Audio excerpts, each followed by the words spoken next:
So starting the test drive in this Yukon here, very luxurious ride, I think. Now, one thing I could not get going is this standard cruise. So I don't know if you can actually switch these, which would be crazy, but I cannot figure this out for the life of me. I've been trying to figure it out for about 5 minutes before I started driving. But you all let me know in the comments if you think there's a way to turn off the adaptive cruise on the 2019 Yukons. I know you can do it on the newer body style ones, but where this was pretty much new for the Yukons in this body style, like 18, 19, I'm wondering if there was just not a way to turn it off. But I'm going to give this thing a quick pull. Gonna slow it down just a tad and floor it. Here we go.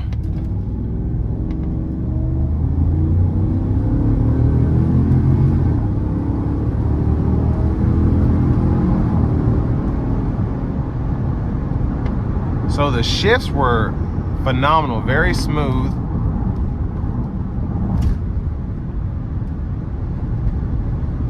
And the ride's still pretty good, even on these aftermarket wheels. But I want to give another big thanks to Chevrolet Buick GMC of Murfreesboro for allowing me to review this Yukon Denali today.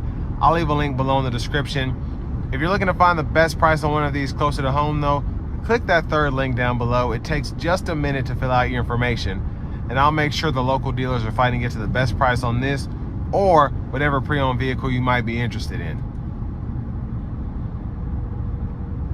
And so far, I mean, everything's perfect in here. The ride's good, sound acoustics are good. What I'd expect from a Yukon Denali. Again, my only issue as of now is figuring out why I can't get regular cruise on here. And I'm wondering if this is one of the reasons that you were allowed to go from adaptive to regular in the newer ones, because so many people complain about it. Because it doesn't make sense however you do. I've been in the settings, I've been on the buttons and everything, and I can't get it to go back to the regular one. So this is priced right around $36,000. I think it's a pretty good time to get one of these now. It still runs good. Everything still seems to be in good shape. Again, I don't know what's up with that cruise control. I guess where I'm so used to just canceling it and that resetting it to regular, I'm just surprised that this doesn't do that. But again, when this came out, I never used the regular cruise anyway. I always liked that about these, getting the adaptive cruise. It just made you feel like $1 million just where your vehicle was stopping for you and all of that. And it just made interstate driving that much better. So I don't ever use regular cruise in my vehicle anyway, if I have adaptive. So I get that, but it's just weird that you can't turn that off. But I mean, it's a nice SUV here. You get your heated, cooled seats. You get your power seats with power lumbar, the navigation system. And even though this one doesn't have a sunroof, I don't miss it in this Denali here. I have the heads-up display. I have the adaptive cruise, the four-wheel drive, everything else.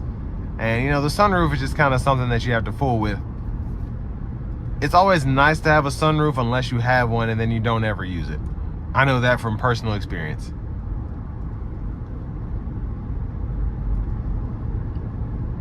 But I do like the digital kind of middle part of the gauge cluster than having traditional gauges on the tachometer and speedometer.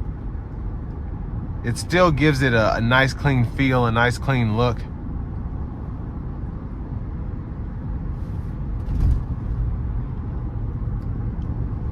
And I mean, how this thing drives down the road is just so luxurious. It just floats. So I think it's a good time to buy one of these because it's relatively cheap. These were 60, 70, 80 grand new. And to get one for 36 grand, less than 70,000 miles, which includes a lifetime powertrain warranty from Chevrolet Buick GMC of Murfreesboro, why not get it? Where the new Yukons are going, or Denalis at least, are going 85, 90 grand. Then if you get an Ultimate, you're over 100.